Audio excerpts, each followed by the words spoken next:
Welcome to CSL TV, and I just hope you guys are having a beautiful, blessed day. Now, if you're new to the channel, this is just a review, a reaction, as well as an informational channel. Hopefully the informational part help you and someone out, and we pretty much just watch videos and talk about them. And if you've been rocking with your boy, I just gotta say thank you so much, because you could be somewhere else trying to find these videos. But yeah, you're rocking it out with CSL TV, and I just gotta say we appreciate that so much. But I don't like making my intro too long. So y'all have a beautiful, blessed day. And y'all already know what you're about to do. Let's get it.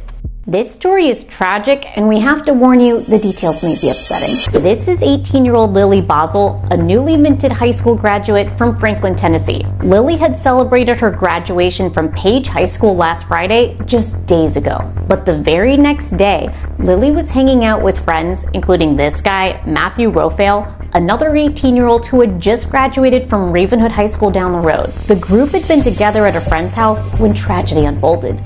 That's when an AR-15 style rifle, which was in the trunk of someone else's car, became the centerpiece of a devastating incident. Matthew says he believed the .22 caliber rifle was unloaded, but when he handled it, the gun went off and Lily was struck in the right shoulder. Friends rushed to get Lily to the hospital, but despite their efforts, she was pronounced dead at Vanderbilt Medical Center in Nashville. Police arrived at the scene and later took Matthew into custody at a different hospital, where he had gone into a state of shock, thinking it was the same hospital where Lily was taken. Matthew was charged with criminal homicide and was later released on a $150,000 bond. Lily's death has left the community in mourning. The school is organizing a Light the Night memorial, asking community members to light a candle or turn on a porch light at sunset this weekend to celebrate the light she brought into their lives. Gun injuries are the leading cause of death for kids aged 1 to 19 in the U.S., overtaking car accidents in 2022. There are literally more guns than people in the United States, thanks to billion-dollar gun companies who flooded the market with high-powered weapons of war, successfully convincing gun nuts it's their sacred right to own a killing machine that can fire 45 rounds per minute. My condolences goes out to that young lady's family, just for the simple fact, man. They should have, if they had a gun around, handgun, rifle, shotgun, whatever type of gun it was, he or she or whoever, is handling a gun, they should always know if there's one in there.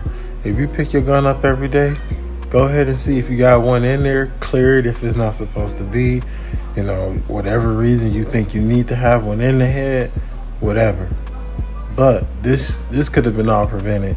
And then she got shot in the shoulder, which lets you know, just getting shot anywhere, you never know what the outcome can be. There's people who have been shot 15 times and they still out here walking. But that's not the point. The point is, if you're going to be handling a gun or anything that could commit harm, whether it's a car, a vehicle, a fucking knife, anything, you got to know how to be safe. Because stuff like this, tragic accidents, tragedy strikes, tragic accidents happen. It's people that love her now. They will never be able to create more memories in their timeline of life because she's no longer here. So be safe out there.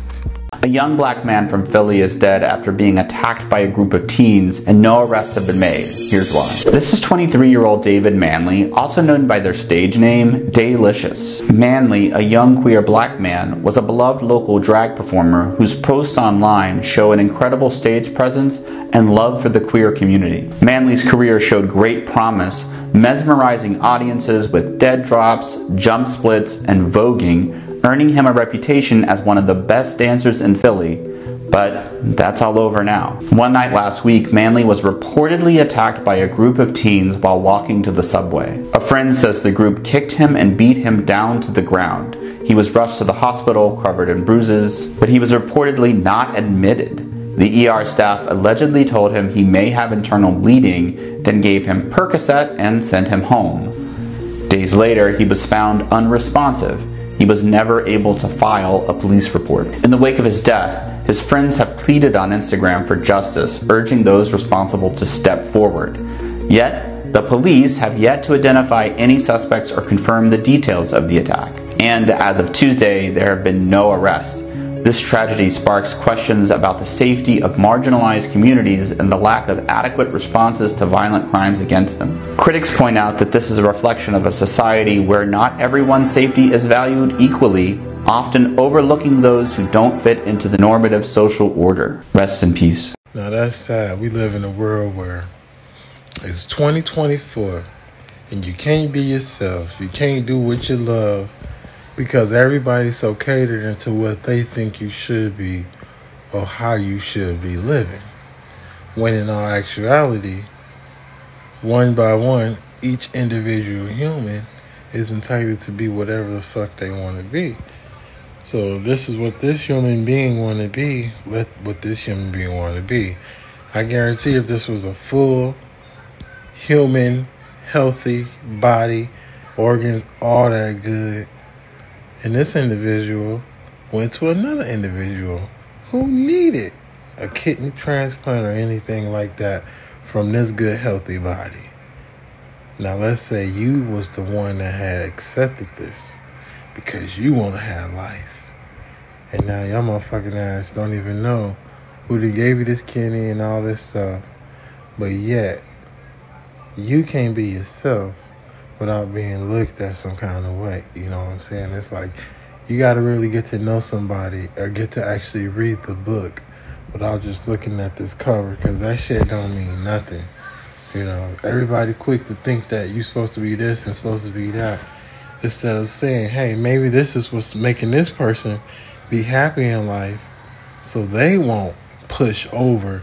You know, a lot of y'all got mental health problems, and I'm sorry, these teens sound like they was going through a mental episode or they need help because they think that you're supposed to be some kind of way, and that's why they approach this, you know, in human being the way they did, and that's not fucking right. So I hope something be solved. I hope somebody speak up.